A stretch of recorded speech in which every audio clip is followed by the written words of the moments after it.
years, Aboriginal families and communities have pointed to the high number of missing and murdered Aboriginal women and girls. In 2014, the Royal Canadian Mounted Police finally addressed the issue by releasing Missing and Murdered Aboriginal Women, a national operational overview. They report 1,181 police-recorded incidents of missing and murdered Aboriginal women and girls across Canada over the past 3 decades. Aboriginal women make up 16% of all murdered women, and 11% of missing women, yet only 4.3% of the female Canadian population. Trudeau has promised to immediately launch an inquiry as part of his bid to establish a new nation-to-nation.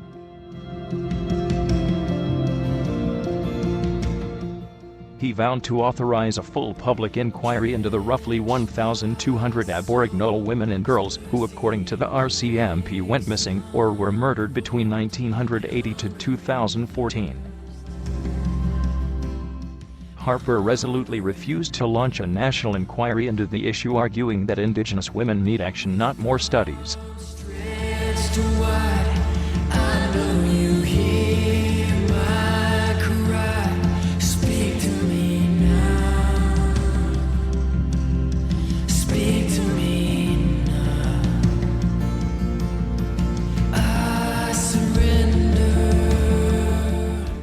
They are women who are often already marginalized by virtue of their race, class, and sometimes disability if they have disabling mental health issues or intellectual disabilities. Kim Pate, Executive Director of the Canadian Association of Many of the crimes linked to Aboriginal women are related to desperation and circumstance. John Lavelle, Harvard President of the Native Women's Association of Canada. Aboriginal women and girls are 3 times more likely than non-Aboriginal women to report having been a victim of violent crime. Aboriginal women and girls are more likely to be killed by a stranger than non-Aboriginal women. Almost 17% of those. To understand and bring awareness to the tragedy, the Native Women Association of Canada, NWAC, began research for their Sisters in Spirit initiative in 2005, documenting known cases of missing and murdered Aboriginal women and children. NWAC's research found that 80% of cases are murder in Ontario, higher than the national average of 67%. 65% of these murders took place in a residential dwelling, 16% of these murders took place in an open area, slightly higher than the national rate of 14.5%. 90% of the missing and murdered Aboriginal women in Ontario were mothers. 64% of cases occurred in urban areas, particularly in Thunder Bay, Toronto and Ottawa. What is the Ontario Native Women's Association doing? ONWA honors the roles of Aboriginal women and girls at the center of our families and communities. ONWA provides culture-based services for the families of missing and murdered Aboriginal women and girls.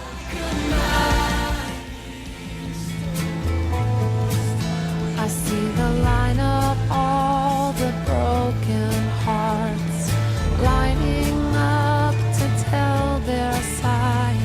They already one-sided story.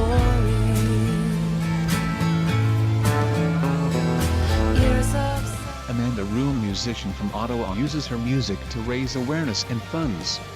Song examines how there are 2 sides to every story. Plan is to send all proceeds of the single to the Native Women's Association of Canada's Safety and Violence Prevention Program.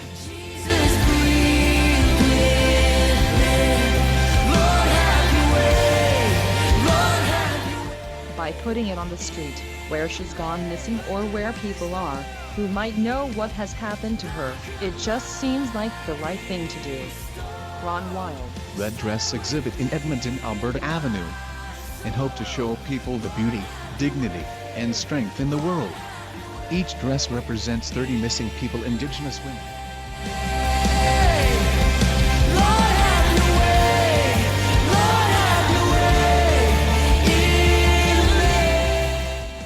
McKay runs 450 kilometers to raise money for Drag the Red. Her intentions were to give back to the volunteer search group after they helped find her cousin's body last summer. She says there are not only women but men out there too.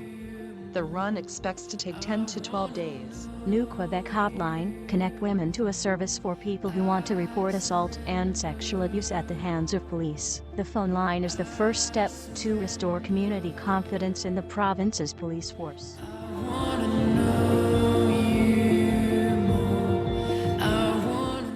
What is the provincial government doing? Canada's premiers have supported Aboriginal organizations in calling for a national inquiry on missing and murdered Aboriginal women and girls. 10 Ontario ministries participate in the Joint Working Group on Violence. The federal government has refused to convene a non-partisan national inquiry on missing and murdered Aboriginal women and girls. The RCMP and Winnipeg Police Service have established Project Devote to address unsolved homicides and missing person cases. 8 United. It should be considered a national crisis really. It's not just our community that's affected. Canada's reputation globally is really being damaged by its failure to hold an inquiry. The missing and murdered Aboriginal women are our mothers, grandmothers, sisters, daughters, aunties, nieces, cousins, partners and wives, and they are missed and honored every day.